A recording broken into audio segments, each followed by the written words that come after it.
आइए, सुनिए, देखिए, समझिए सनातन सत्य।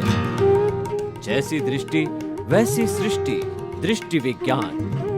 कुदरत, कुदरती रचना एवं कुदरत के कानून से शाश्वत सुख की प्राप्ति। जोधपुर के परम पूज्य महात्मा उपासक प्रोफेसर डॉक्टर सोहन राज तातेड़ के निर्देशन में सनातन सत्य। जैसी दृष्टि वैसी सृष्टि, दृष्टि विज्ञान।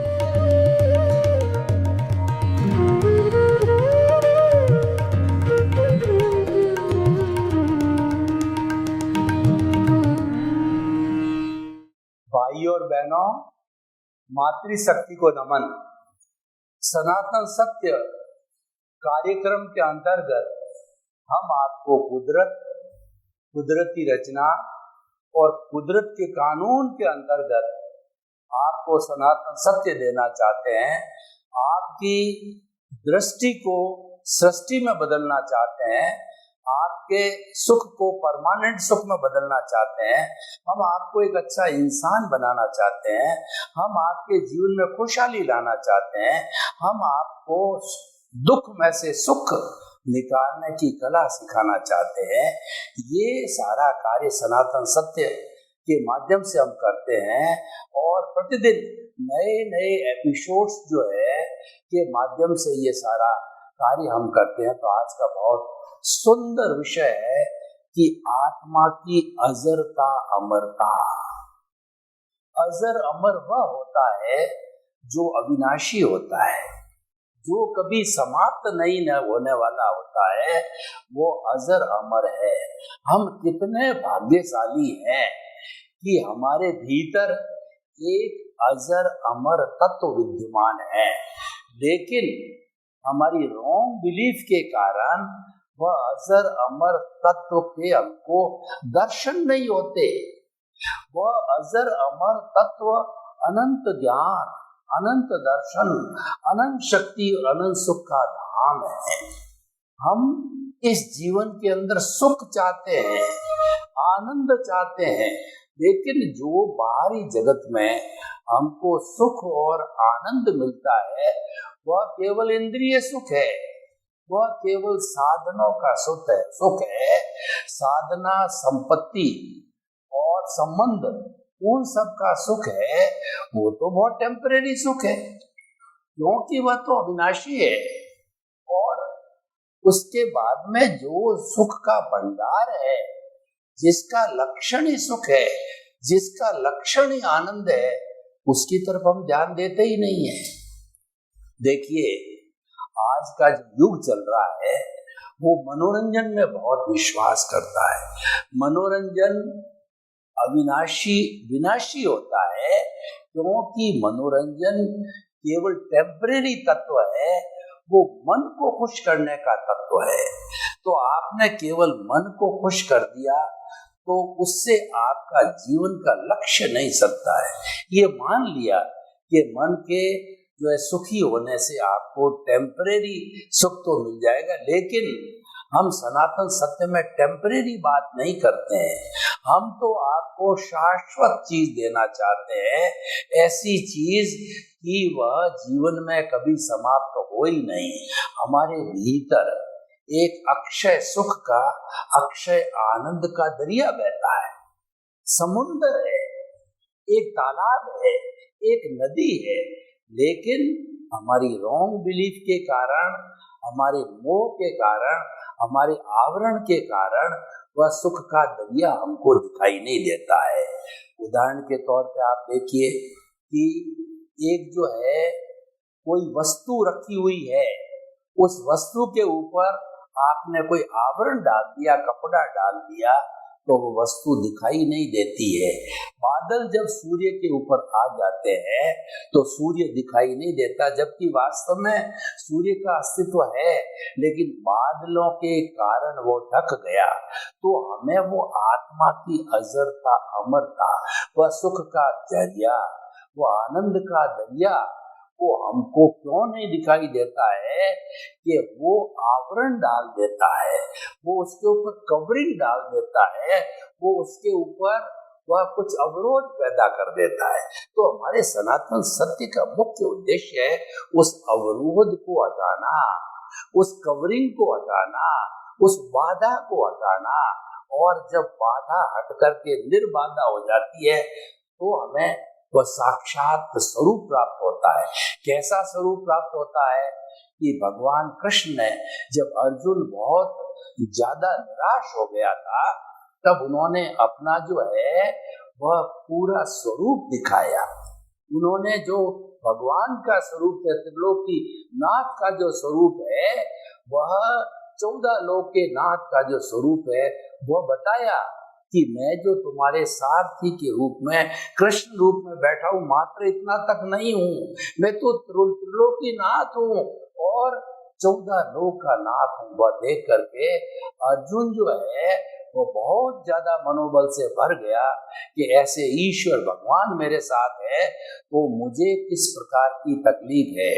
तो भाइयों और बहनों, मैं जो ये सनातन सत्य कार्यक्रम दे रहा हूँ आपको, किसी पुस्तक पर आधारित नहीं है, किसी पुस्तक से संस्कृत के श्लोक या वो लेकर के नहीं दिया, वो तो तोता रटंत है, वह तो मात्र एक जो है बुद्धि की कसरत है, वो तो मात्र एक विद्वान का लेक्चर है। लेकिन मैं जो कुछ आपको सनातन सत्य के अंदर देता हूँ, ये मेरे भीतर जो अजर अमर विराजमान है उससे प्रार्थना करता हूँ और वो मेरा गुरु, वो मेरा भगवान जो जो शब्द मुझे देता है वह शब्द मैं आपको परोसता हूँ। यानी सनातन सत्य अनुभव की वाणी है। तो जो अनुभव की बात होती है बहुत ही सारगर्भित होती है। उदाहरण के तौर पे मैं आपको बताना चाहता हूँ कि एक युवक है, नया ही नया उसने अपने कार्य क्षेत्र के अंदर प्रवेश किया हुआ है और तो कार्य क्षेत्र के अंदर प्रवेश करने से वो गलती कर रहा है और उसके पास में एक सीनियर सिटीजन बैठा, मान लीजिए उसका पिता स्वयं बैठा है, तो जब वो अपने कार्य क्षेत्र के अंदर जो गलती कर रहा है, क्योंकि उस अनुभवी व्यक्ति को, उस वरिष्ठ नागरिक के पास में अनुभव का खजाना है, तो वह तुरंत जान लेता है उस युवक के हाव भाव से, उसकी कार्य प्रणाली से कि ये गलत कार्य कर रहा है और इस गलत कार्य का इसको बहुत बड़ा नुकसान हो जाएगा, इसको कुपरिणाम उठाने पड़ेंगे। वो तुरंत उसको सचेत करता है कि तुम ये गलत कार्य कर रहे हो, ये काम ऐसे नहीं, इस तरीके से होना चाहिए, इसमें सुधार करो। सनातन सत्य एक सुधार का कार्यक्रम है। सनातन सत्य अपने आप को बदलने का कार्यक्रम है। सनातन सत्य जो है आपको रॉन्ग बिलीफ की जगह राइट बिलीफ देता है। रॉन्ग बिलीफ क्या है? रॉन्ग बिलीफ यह है इंद्रिय सुख को ही सब कुछ मान लेना। वो तो कूपमंडूकता हो गई कि आपने तो मान लिया कि क्या होता है। उदाहरण के तौर पर कि एक जो मेंढक होता है जो कि कुएं के अंदर खुदकता रहता है, तो उसके पास के अंदर एक कोई दूसरा समझ लीजिए पक्षी जो कि आकाश में उड़ने वाला है वो आ गया, तो उस पक्षी जो कि समुद्र के ऊपर जो है वो पक्षी बैठा रहता है, दोनों का कन्वर्सेशन होता है। तो उस जो मेंढक बोला कि तुम जानते हो कि तुम्हारा संसार, तुम्हारा समुद्र कितना बड़ा है, तो वह खुदक करके मेंढक कहता है इतना, ये बस इतना ही है कि नहीं इतना, यूं करके वो पूरा कुएं की चौड़ाई में खुदक जाता है। तब वो कहता है तुम मेरे साथ चलो, मैं तुम्हें समुद्र बताता हूँ, और वो उसको ले जाता है। वो समुद्र को जब देखता है तो वो मेंढक कहता है कि मैं तो बहुत क्षुद्र विचारधारा का हूँ। तो इसीलिए कूपमंडूकता कहलाती है कि आपके पास जितना आपको इंद्रिय सुख या जो अपने बाहरी आंखों से दिखाई देता है, आप उसी को संसार मान लेते हो। ऐसा नहीं है भाई और बहनों। आपके जो भीतर, आपके पुण्य से, आपके शुभ कर्मों से जो भीतर अजर अमर तत्व आत्मा परमात्मा विराजमान है, वह तो पूरे ब्रह्मांड में छाया हुआ है। वो तो ब्रह्मांड का मालिक है। जे पिंडे थे ब्रह्मांडे, जो पूरे ब्रह्मांड में है वही तुम्हारे पिंड के अंदर है, तुम्हारे शरीर के अंदर है। तुम तो ब्रह्मांड के रोल मॉडल हो। रोल मॉडल क्यों हो? कि परमात्मा तुम्हारे साथ में है।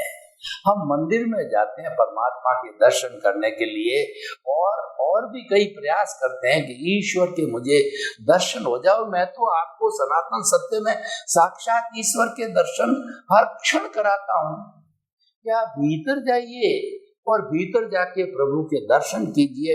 मैं आपको इसका जो है पूरा विधि पूर्वक जो है ये आपको करके भी बता देता हूँ कि आत्मा की अजरता अमरता क्या है। वो मैं 1 मिनट का डेमो करके आपको बता देता हूँ। दोनों आंखें कोमलता से बंद, रीढ़ की हड्डी सीधी एंटीना की तरह, और ध्यान मुद्रा के अंदर बैठ जाइए। अब आप अपना जो दर्शन केंद्र है, अपना जो आज्ञा केंद्र है, दोनों प्रकृतियों के बीच में, वहां पे चित्त को केंद्रित करें और अपना जो सांस आ रहा है जा रहा है, आते जाते सांस को थोड़ा लंबा करें। लंबा आ रहा है, लंबा जा रहा है, और उसको और लंबा करें, गहरा करें। आता जाता सांस लंबा, समतल, शिथिल, पूरा श्वास शिथिल हो गया है। अब आप अनुभव करें, खींचे नाक के दोनों नथुनों से आप लाल रंग के परमाणु हैं, ब्रह्मांड से खींच करके अनुभव करें कि वो आज्ञा चक्र पर गोला बन रहा है। आपने खींचा और धीरे धीरे आज्ञा चक्र पर वो गोला बना। आज्ञा चक्र परमात्मा के दर्शन करने का केंद्र बिंदु है। अब आप उसके भीतर प्रवेश करिए। आप परमात्मा के साम्राज्य में जा रहे हैं, आप भीतर जा रहे हैं। आपको दिखाई दे रहा है 1 गेट 2 गेट, आप गिन भी नहीं पा रहे हैं कि प्रभु के जाते जाते कितने गेट दिखाई दे रहे हैं, उसकी संख्या करना मुश्किल है। अब आपको आगे जाकर के प्रभु तो अशरीरी है, प्रभु तो आनंद का जरिया है, प्रभु तो अजस्र शोर है। हरि अनंता, हरि कथा अनंता। उस हरि की कितनी कितनी बात करूं, मैं आपको उसके दर्शन करवा रहा हूँ। मैं रूपक के रूप में बताता हूँ कि 3 बड़ी पट्टी शाम के आपके सामने दिखाई दे रही है। वो प्रभु का एक स्वरूप है। पहला सफेद पट्टी दिखाई दे रही है चमकते हुए कलर की, वो है हमारी जो है वो शुक्ल लेशिया है, और वो पवित्रता की लेशिया है। और जब उस पवित्रता के माध्यम से हम प्रभु के दर्शन कर सकते हैं। और 2 पट्टियां और देखिए। एक पट्टी जो है वह हमारी तेजो लेशिया की है, वह अरुणिमा कलर की चमकता हुआ कलर है, वो हमें शांति दे रही है। एक पट्टी हमको दिखाई दे रही है, वह पीले का जो है हल्दी जैसे चमकते हुए रंग की पद्मलेशिया है, हमको आनंद की अनुभूति करा रही। शांति, आनंद, पवित्रता, साक्षात प्रभु के गुण, प्रभु के दर्शन हो रहे हैं। प्रभु सामने विराजमान है। आपका श्वास शिथिल, शरीर में कोई हलन चलन नहीं। प्रभु के दर्शन कीजिए। प्रभु दिखाई दे रहे हैं रूपक के रूप में, और प्रभु को नतमस्तक होइए, प्रभु को रिझाइए, प्रभु को प्रणाम कीजिए, प्रभु से संकल्प कीजिए कि प्रभु मैं आपको स्वतंत्र करूंगा। मुक्ति आपकी अवस्था है। मैं इस मन वचन काया रूपी जो है पुद्गल से, इस पुतले से आपको स्वतंत्र कराऊंगा। प्रभु आपको आशीर्वाद दे रहे हैं। आपका और प्रभु का वार्तालाप हो रहा है। प्रभु ने आपको शिष्य रूप में स्वीकार किया। एक अखंड अखंड एनर्जी का स्रोत आपको मिला, आनंद का स्रोत जो कभी भी समाप्त नहीं होने वाला है वो आपको मिला। जो कुछ मांगना है प्रभु से मांगिए, प्रभु से बढ़ के इस दुनिया के अंदर कोई भगवान नहीं है। ये आपका स्वयं का भगवान है, ये अजर अमर है, ये परमात्मा है, आपके भीतर हमेशा रहता है। और ये तो एक मुक्त अवस्था में अज्ञान के कारण आपके शरीर में आया हुआ है। तो उस प्रभु का चिंतन कीजिए, याद कीजिए, दर्शन कीजिए।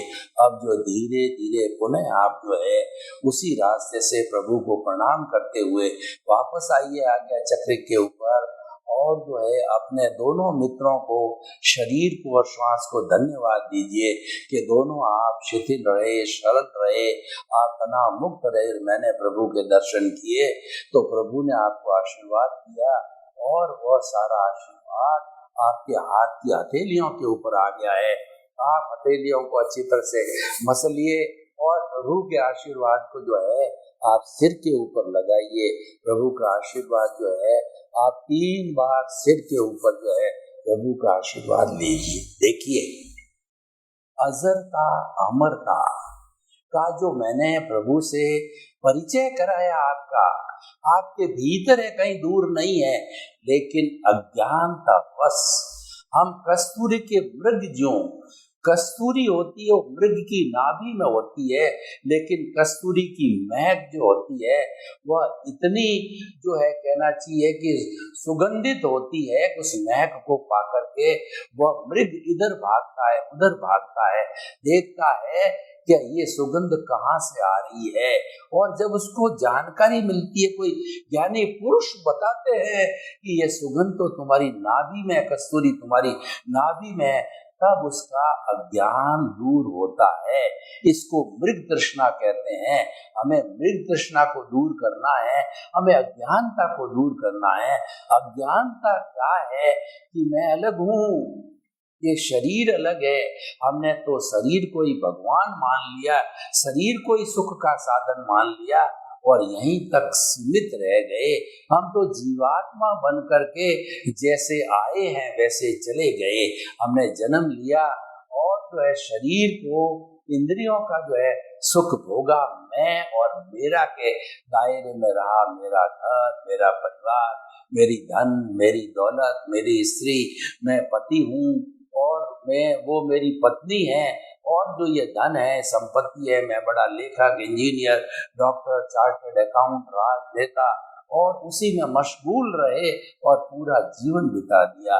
लेकिन आपने अपने प्रभु का साक्षात्कार नहीं किया, आपने अजरता अमरता को नहीं पाया। और हम ये सारी बात क्यों कह रहे हैं कि इस अजरता अमरता की पहचान करने वाला केवल मनुष्य है। और अपने पुण्योदय से, अपने भाग्योदय से आप मनुष्य बने हैं। और मनुष्य के बाद भी जो है आपको हमने सनातन सत्य के माध्यम से ज्ञान दिया है। हमने आपके जो है रॉन्ग बिलीफ को राइट बिलीफ के अंदर बदला है, और आपको यह बताने की कोशिश की है कि आप 2 चीजों को अलग अलग कर दो। मन, वचन, काया तथा उससे जुड़ी हुई हर अवस्था मात्र वो कुदरत के अधीन है, वो टेम्परेरी है, वो नाशवान है, उसमें आप स्वतंत्र हो। वो आपका रिलेटिव पुरुषार्थ है, और आप उसमें अगर समय लगाते हो तो वो तो ऑटो मोड से होने वाला, वो अपने आप होगा, उसके अंदर आपका कोई कंट्रीब्यूशन नहीं है। परंतु फिर भी आप कहते हो कि वो सारा मन की क्रिया करने वाला, बोलने वाला और शरीर को चलाने वाला मैं हूँ, सब कुछ मैंने किया, धन मैंने कमाया, और विद्वान मैं बना, प्रवचनकार मैं बना, नेता मैं बना, तो इस संपत्ति का अर्जन मैंने किया। यानी आपने ऑनरशिप और डूअरशिप का ठप्पा लगाया, वह ही अपने आप को कर्ता मानना जो है, ये सबसे बड़ा ज्ञान है। कर्ता तो कुदरत है, कर्ता तो व्यवस्थित शक्ति है। इंसान न तो कोई भी करता है, जगत का कोई भी इंसान कर्ता नहीं बन सकता। वो तो मात्र सफरर है, वो तो कुदरत का सफरर है और आपके हाथ में नहीं है। कुदरत तो वो ला करके जैसा जैसा आपका उपादान है, जैसा जैसा आपने क्वेश्चन पेपर हल किया था, उस रिजल्ट के स्वरूप आपको सुख और दुख वो ला करके, और सुख दुख किसको दिया, एग्जैक्टली उसी व्यक्ति को जो है आपके सामने, जो आपका जब उदय और प्रारब्ध आएगा लाके खड़ा कर देगा, और सारा जीवन ये उदय के अधीन, ये संजोग और वियोग के अधीन चलता रहेगा। ये मैकेनिकल मोड है, ये हमारा डिस्चार्ज है, इसमें हम एब्सोल्यूट स्वतंत्र है। एक भी सांस लेने की हमारी कोई स्वतंत्रता नहीं है। आप करता हो तो मैं आपको बताता हूँ कि आपके मन में करोड़पति बनने की इच्छा है, परंतु पूरा जीवन जो है आपने लगा दिया, आप करोड़पति नहीं बने। एक मजदूर 8 घंटे तक खाई खोदता है, कड़ी मेहनत करता है, पसीना बहाता है, लेकिन ले दे करके उसको जीवन भर कोई 100 रुपए से लगा के बड़े तक तो 1000 रुपए पर डे मिलता है। वो तो सोचता है मैं भी औरों की तरह करोड़पति बनूं, नहीं बन सकता, क्योंकि उसका प्रारब्ध नहीं है, उसका पुण्य नहीं है, उसका वैसा उदय नहीं कैसे बनेगा। तो आप मानो या न मानो, आप तो उदय और प्रारब्ध के अधीन हो, और ये रिलेटिव पुरुषार्थ आप लेके आए हो, आपको करना है, आप कर रहे हो, करते रहोगे, आप जो है इसमें फ्री नहीं है। तो आपको रियल पुरुषार्थ क्या है, रियल पुरुषार्थ हम आपको बताना चाहते हैं कि आत्मा की अजरता अमरता को समझो। हमारे केंद्र में आत्मा रहनी चाहिए। आपको केंद्र से कभी आप परिधि पे चले गए, जिस परिधि को केंद्र ने बनाया है, उस परिधि के ऊपर धन, संबंध, सत्ता, संपत्ति और सारी चीजें वहां पर मौजूद है। उसमें कभी चले गए, कभी उसने आपको, प्रकृति ने लुभा लिया, आप केंद्र में पुरुष और प्रकृति ने आपको लुभा दिया, तो आप वापस खींच के आ जाइए। वापस आना यानी कि उसके साथ में नहीं जुड़ना है, वह रियल पुरुषार्थ है, और वही अजरता अमरता को पहचानना है। और आप उस अजर अमरता आत्मा के खाते में जब चले जाते हो, तो उसका जो भंडार है उसके निरीक्षण करते, उसके दर्शन करते। तो भाई और बहनों, ये जो हमारा एपिसोड है, तो एपिसोड जो है हमें कितनी बड़ी शिक्षा दे रहा है कि जीवन में हमेशा प्रसन्न रहो, जीवन में हमेशा आनंद के साथ में रहो, क्योंकि सुख आता है वह भी चला जाएगा, दुख आता है वह भी चला जाएगा। ये तो हमारे कुदरत के अधीन है, ये टेम्परेरी तत्व है, ये धूप झाम की तत्व है। तो आपको स्थायी चीज की खोज करो, स्थायी चीज है वह हमारी अजर अमर आत्मा है। तो हम आपको निष्कर्ष के तौर पर ये बताना चाहते हैं, आप टेम्परेरी को छोड़िए, परमानेंट को प्राप्त कीजिए। जो टेम्परेरी हम इंद्रिय सुख है, उससे हम जो है वो अजर अमरता का जो अजस्र स्रोत आनंद का जरिया बह रहा है, आपके भीतर ही बह रहा है, और वो आपके ध्यान से छूट गया है। उसको देखिए, उससे संपर्क करिए और बराबर उसके साथ में रहिए। चेतन तत्व के अंदर फीलिंग्स होती है, सुख दुख की अनुभूति करता है, यानी चेतन तत्व एक ऐसा तत्व है वो कि अजर अमर तत्व है, और बाकी सारा संसार जो है वो जड़ तत्व से बना है। जड़ तत्व की बहुलता है, ये चतुष्पर्शी अश्रुति दोनों होते हैं। चतुष्पर्शी होता है वह शीत उष्ण स्निग्ध और रुक्ष का होता है।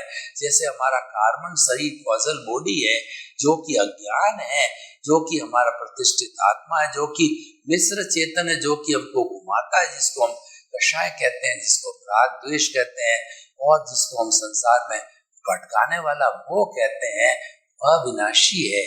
वो आज है कल चला जाएगा। हर जो है संजोग के साथ वियोग जुड़ा हुआ होता है, तो वह आता रहता है जाता रहता है। यानी इस कार्बन शरीर के नए कॉजेज बढ़ते हैं तो यह बढ़ जाता है कभी, और ये कभी कॉजल बॉडी घट जाती है तो घटना बढ़ना इसका चलता रहता है। लेकिन जो स्थायी रहता है, जो स्थिर रहता है, जो अजर अमर रहता है भूत भविष्य वर्तमान में, उसके अंदर कोई परिवर्तन नहीं आता है और वो मूल स्वरूप में विराजित होता है। मात्र उसकी हाजिरी होती है, वह मुख्य चीजें, उसको हम कहते हैं आत्मा की अजरता और अमरता। देखिए मैं बोल रहा हूँ, किसकी ताकत से बोल रहा हूँ? आत्मा की ताकत से। मैं खा रहा हूँ, पी रहा हूँ, उठ रहा हूँ, बैठ रहा हूँ, ये किसकी ताकत से? अजर अमर की ताकत से ये सारा हो रहा है। तो उसकी अजर अमरता को हमें पहचानना चाहिए। देखिए हमारे सामने दो तरह के जगत होते हैं, एक तो बाह्य जगत है, दूसरा भीतरी जगत है। एक लौकिक जगत है और पारलौकिक जगत है। जो हमारा लौकिक जगत है वो व्यवहार है, वो हमारा अर्जन किया हुआ होता है तो उसका विसर्जन भी चलता है। जो चीज अर्जन की जाती है उसका साथ साथ में उसका विसर्जन भी होता है। यानी पहले जो हम प्रतिष्ठित आत्मा से जो चार्ज करते हैं उसका जो डिस्चार्ज होना निश्चित है। ऐसा कभी नहीं होता कि जो बैटरी चार्ज हो गई है वो हमेशा चार्ज ही रहेगी, नहीं, वो डिस्चार्ज को भी प्राप्त होगी। तो पूर्व जन्म में हमने जिन जिन भावों के अनुसार जो है नए कॉजेज डाल करके चार्जिंग किया है, इस जन्म में वो डिस्चार्ज चलता रहेगा। ये सारा जो तत्व होता है ये विनाशी है, ये अजर अमर नहीं है। तो हमें भेद को जानना है कि अजर अमर क्या है, वो हमेशा रहने वाला। तो मैं आपसे एक प्रश्न करना चाहता हूँ कि आपको किराए का मकान पसंद है या आपको स्वयं घर का मकान पसंद है? आप कहोगे किराए के मकान को तो खाली करवा दिया जाता है, 10 महीने 11 महीने के बाद के अंदर हर बार बदलना पड़ता है, हमारी कोई स्वतंत्रता नहीं होती है और हम जो है वह कोई उसमें एडिशन अल्ट्रेशन नहीं करा सकते। जबकि घर का मकान होता है उसमें हम चाहें जैसा वेल फर्निश्ड करा सकते हैं अपनी इच्छा के अनुसार। तो ये स्वयं का मकान है, ये स्वयं का मकान अजर अमर है, आपके भीतर बैठा है और वो हमेशा रहेगा, जन्म जन्मांतर में आपके साथ में रहेगा। पहले भी था, आज भी और आगे भी रहेगा। आप उसकी पहचान करो। सबसे बड़ा जीवन का मुख्य लक्ष्य कहिए या मुख्य कार्य ये होता है, स्वयं की पहचान करना होता है। हम दुनिया को बहुत जानते हैं, दुनिया को हम गूगल खंगालते हैं तो पूरे विश्व की कई चीजों का ज्ञान कर लेते हैं। ये सारा जो है हमारा बाह्य ज्ञान है, ये रिलेटिव सत्य है और ये सब अज्ञान की श्रेणी में आता है। और जितना अजर अमरता का जो ज्ञान होता है वो रियल पुरुषार्थ की श्रेणी में आता है। अब आप कौन सी श्रेणी में रहना चाहते हो? हम जो भी आप पुरुषार्थ कर रहे हो जीवन में, जन्म से मृत्यु तक जो भी कार्य कर रहे हो, कि आप राजनेता बन रहे हो, प्राइम मिनिस्टर बन रहे हो, राष्ट्रपति बन रहे हो, आप जो है संत बन रहे हो, लेखक बन रहे हो, आप इंजीनियर हो, चार्टर्ड अकाउंटेंट हो, सीए भी हो, कुछ भी कार्य कर रहे हो, परोपकार के कर रहे हो या उसके विरुद्ध जो बुरे कार्य कर रहे हो, अपराध के, आतंकवाद के, ये तो सब जो है वो आपका कर्म है। और ये सारा रिलेटिव सत्य की परिभाषा में आता है। दुनिया में दो तरह की सत्य है, एक तो रियल सत्य और रिलेटिव सत्य। रियल सत्य होता है वह हमारे अज्ञान से जुड़ा हुआ होता है, वो जड़ से जुड़ा हुआ होता है, वो विनाशी होता है।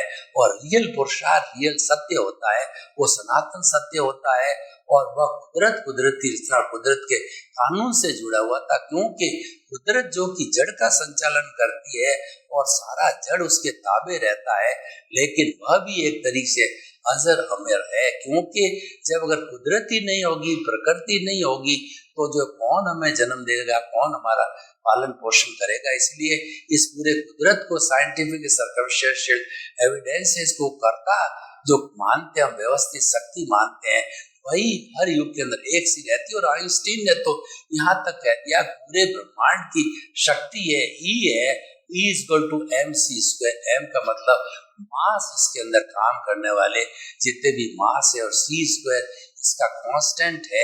यानी पूरे ब्रह्मांड की एनर्जी कभी भी समाप्त नहीं होती है, वह तो कन्वर्शन हो जाता है, ठोस द्रव में बदल जाता है, द्रव गैस में बदल जाता है, गैस वाइब्रेशन में बदल जाता है। और वही वाइब्रेशन जो है वो टीवी के माध्यम से, इंटरनेट के माध्यम से, फोन के माध्यम से जो है और जो है वो हमारा ऊपर सैटेलाइट है, उसके माध्यम से वो सब चीज हमारे पास में वाइब्रेशंस के माध्यम से घूम के काम आती है। तो हम ये कहना चाहते हैं कि आत्मा की अजरता अमरता को पहचानो। जो चीज अजर अमर अविनाशी और हर समय में रहती है और जो सुख का धाम है, उसकी पहचान करके उसके अकाउंट में रहो और उसके साथ में रहो, उसकी भजना करो, उसके नियमों को देखो, उसके स्वरूप को देखो, और जितना जितना गहरा जाओगे तो आप देखने लगोगे कि इसके तो गुण इतने हरि अनंत, हरि कथा अनंत, कि इसकी तो कथा करते रहो, इसकी ज्ञान की परतें खोलते रहो, तो उसमें से ज्ञान में से ज्ञान निकलता रहेगा, इसका कोई अंत नहीं है। तो द्रौपदी के चीर की तरह, क्योंकि अनंत ज्ञान वाला है, अनंत दर्शन वाला है, अनंत शक्ति वाला है, अनंत सुख का धाम है। तो आत्मा की अजरता अमरता को हमें समझना चाहिए। तो आपका पूरा जीवन आनंदमय हो, मंगलमय हो, और आप जीवन भरो परोपकार करते हुए, अपने परिवार के साथ में रहते हुए अपने जीवन को सुखी, शांत और आनंदमय बनावें, तथा अपना जो रियल पुरुषार्थ है, खुद की पहचान करना, उसको नहीं भूलें, उसको अवश्य करें।